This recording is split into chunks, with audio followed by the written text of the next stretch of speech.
साई की बात। बच्चे निश्चिंत रहो मेरे बच्चे, मैं आगे तुम्हें बढ़ा रहा हूँ और तुम आगे धीरे धीरे बढ़ भी रहे हो। चाहे तुम कम प्रयास करो या ज़्यादा प्रयास करो, लेकिन मैं तुम्हें मौके दे रहा हूँ, तुम्हें उपलब्धियाँ प्राप्त हो रही हैं। और इससे ना तुम्हारे कई दुश्मन भी खड़े हैं, मैं जानता हूँ मेरे बच्चे, जो तुमसे ईर्ष्या करते हैं। लेकिन विश्वास रखो, मैं हमेशा तुम्हारे साथ खड़ा हूँ। और सुनो, जब भी ज़रूरत पड़े तो मुझे एक आवाज़ मारना, मैं तुम्हारे पास आ जाऊँगा मेरे बच्चे। और सुनो, जो होगा अच्छे के लिए होगा, ये सोचो, समझ गए ना? इतनी नकारात्मक बातें मत सोचा करो और ना अपने दिमाग में आने दिया करो। कोई अगर तुम्हें आके नकारात्मक बातें कहे तो वहाँ से उठकर चले जाओ, वहाँ पर बैठने की कोई ज़रूरत नहीं और ना ही कुछ सुनने की ज़रूरत है, क्योंकि जो होता है वो अच्छा होता है और वो ज़रूरी भी है मेरे बच्चे। सब कुछ समय पर छोड़ दो, ये समय है ना वो फ़ैसला करेगा। और सुनो, जो तुम्हें मौका मिलता है ना, बिना किसी से पूछे करे उस मौके को ले लिया करो, क्योंकि वो मौके मैं तुम्हें देता हूँ, समझ गए ना? ये पूछताछी में ना तुम पूरा वक्त ज़ायर कर देते हो और तुम्हारी परीक्षा है, समझ गए ना?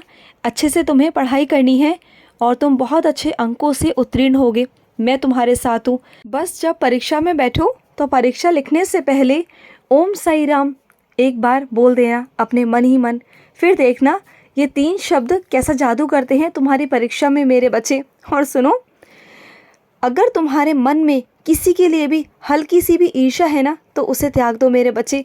मेरे पास बैठ जाओ, मुझसे सब कुछ कह दो, सारी बातें कह दो, अपने दिल की सारी बातें, क्योंकि ना ईर्ष्या रखकर कभी भी तुम आगे नहीं बढ़ सकते मेरे बच्चे, कभी नहीं बढ़ सकते।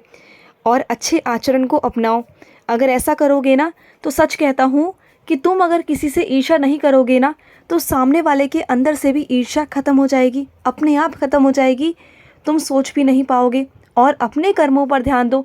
जिस दिन तुमने ये सोचना शुरू कर दिया ना कि सामने वाला कुछ भी करे, लेकिन मुझे जो करना है सामने वाले के साथ वो अच्छा करना है, चाहे सामने वाला अच्छा करे बुरा करे, मुझे इससे कोई मतलब नहीं। सिर्फ ध्यान देना है अपने ऊपर कि मैं सामने वाले के साथ क्या कर रहा हूँ, कैसे कर्म है मेरे। जिस दिन तुम्हारी ये सोच आ गई ना, उस दिन सब कुछ पलट जाएगा, सब कुछ बदल जाएगा मेरे बच्चे। तुम मेरे बच्चे हो, मैं तुम्हें अंधेरे से बाहर निकालना चाहता हूँ, रोशनी में लाना चाहता हूँ। मैं नहीं चाहता कि तुम किसी अंधविश्वास में जाओ, बस अपने कर्मों पर ध्यान रखो और कुछ करने की ज़रूरत नहीं। और सुनो, मैं जानता हूँ कि आजकल ना तुमसे साफ़ सफाई नहीं हो पाती घर की, तुम्हारा शरीर काम नहीं करता, तो सुनो, किसी को लगा लो मेरे बच्चे, कोई सहायक कर्मचारी को रख लो, क्योंकि ना तुम्हारी तबीयत बिल्कुल ठीक नहीं रहती। कब तक काम करोगे मेरे बच्चे, तुमसे नहीं होता, मैं देखता हूँ। तुम मेरी पूजा भी ना बहुत थकावट से करते हो, मैं जानता हूँ मेरे बच्चे, तुम्हारे शरीर में बहुत दर्द रहता है और तुम बहुत मुश्किल से आकर ना मेरे पास बैठते हो। अगर शरीर में तकलीफ़ है ना तो मत आया करो, मत बैठा करो, अपने बिस्तर पर ही मुझे याद कर लिया करो, मैं वहीं तुम्हारे पास आ जाऊँगा।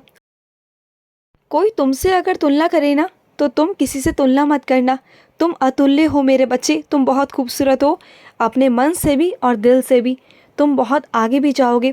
और ये तुलना है ना, ये करने दो, जो करता है उसे करने दो, लेकिन तुम तो अतुल्य हो। और जिन चीज़ों का कोई मोल नहीं होता वो चीज़ें अनमोल होती हैं, उन्हीं में से तुम एक हो मेरे बच्चे। करने दो जो तुम्हारी गिनती करते हैं, लेकिन तुम किसी गिनती में नहीं आते, तुम किसी लाइन में नहीं आते, तुम सबसे आगे हो और मेरे पास हो, सीधा मेरे चरणों में हो, मेरे करीब हो मेरे बच्चे। और सुनो मेरे बच्चे, तुम्हें ना मैं दोबारा से एक मौका देने जा रहा हूँ, उस मौके को लेना, तुम्हें बहुत सुख मिलेगा, बहुत शांति मिलेगी और बहुत बहुत अच्छा भी लगेगा, तुम्हें बहुत आनंद आएगा। और तुम सोच भी नहीं सकते कि इस बार मैंने तुम्हारे लिए क्या सोच रखा है, तुम कल्पना भी नहीं कर सकते। और वो इस बार तुम्हारे साथ होने वाला है मेरे बच्चे, इस बार होगा। और सुनो, जितने भी दुख है ना उन सब दुखों को बाहर निकाल दो मेरे बच्चे। रोज़ रोज़ रोना अच्छी बात नहीं होती, इस बात को समझो। जितना तुम खुश रहोगे, जितना तुम्हारे घर में ना सकारात्मक ऊर्जा रहेंगी ना, उतना तुम्हारे घर में बरकत आएगी, उतना सुख शांति आएगी।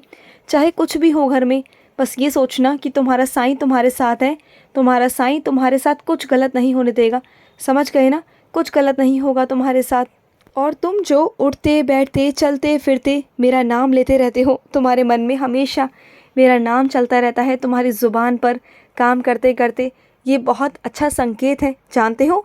ये संकेत ये है कि तुम मेरे बहुत करीब आ चुके हो, बहुत करीब। और सुनो, तुमने अपनी ज़िंदगी में ना बहुत आहुतियाँ दी हैं, लेकिन अब नहीं मेरे बच्चे, अब नहीं। अब तुम्हारे जीवन का फैसला वही होगा जो तुम चाहोगे। जैसा तुम चाहोगे वैसा होगा। बहुत हो गया, बहुत तुमने सबकी सुन ली, लेकिन अब वही होगा जो तुम चाहते हो। तुम अपनी ज़िंदगी को अपने तरीके से जियोगे, क्योंकि ना मेरे बच्चे, पल का भरोसा नहीं होता।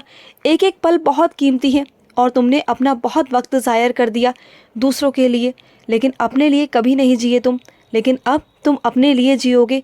जितनी भी ज़िंदगी है ना, उसे तुम अपने लिए जियोगे मेरे बच्चे। सिर्फ खुशी से जियोगे अपने लिए। बहुत हुआ, तुमने सबके लिए बहुत करके देख लिया, लेकिन तुम्हें कभी भी ना तारीफ़ नहीं मिली और ना मिलेगी मेरे बच्चे। क्योंकि ना जो लोग गलत है, जिनकी गलत सोच है, वो कभी तुम्हारी तारीफ़ कर ही नहीं सकते। जाने दो ना, उन पर ध्यान मत दो। तुमने हमेशा सबकी सेवा की, सबके साथ बहुत अच्छा किया, लेकिन बदले में ना तुम्हें कभी कुछ नहीं मिला। मैं जानता हूँ मेरे बच्चे। और सुनो, तुम्हें मेरे मुख दर्शन होंगे। अब कैसे होंगे ये नहीं बताऊँगा, लेकिन मेरे मुख दर्शन होंगे तुम्हें, और जल्द ही होंगे। और सुनो मेरे बच्चे, तेरे द्वार तो मैंने खोल दिए हैं, वो खुल चुके हैं मेरे बच्चे। बस चलना बाकी है। रास्ता हो सकता है थोड़ा लंबा हो, लेकिन समय समय पर तुम्हारे साथ लीलाएं होती रहेंगी, और उन लीलाओं में ना बहुत कुछ तुम्हें सीखने को मिलेगा, और बहुत सारा आनंद भी आएगा, सुख समृद्धि सब तुम्हारे पास आएगा, तुम देखना।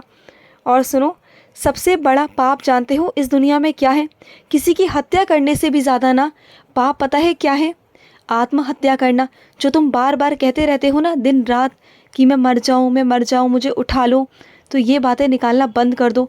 क्योंकि अगर कोई ऐसा करता है ना, उसे ना ही मेरे चरणों में कोई जगह मिलती है और ना इस पृथ्वी पर। फिर उसे भूत प्रेतों की योनि में जाकर ना भुगतना पड़ता है, भटकना पड़ता है।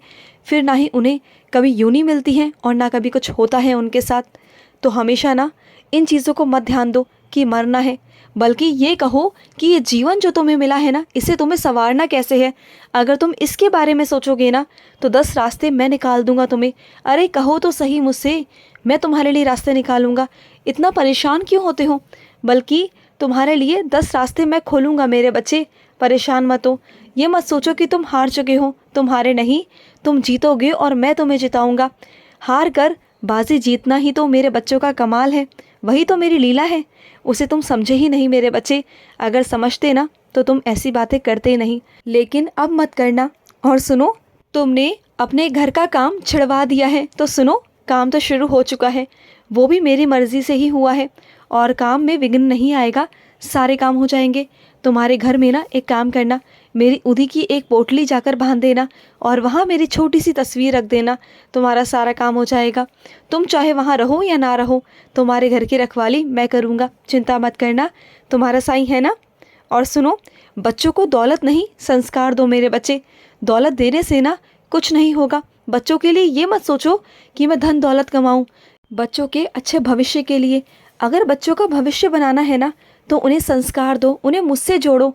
फिर देखो उनका भविष्य अपने आप बन जाएगा। तुम्हें उनका भविष्य बनाने की ज़रूरत नहीं, उन्हें संस्कार दो, उन्हें मुझसे जोड़ो, सब अपने आप हो जाएगा। माता पिता के लिए फ़क्र की बात तो वो है जब बच्चा बड़ा होकर खुद अपने पैरों पर खड़ा होकर अपने माँ बाप की सेवा करे।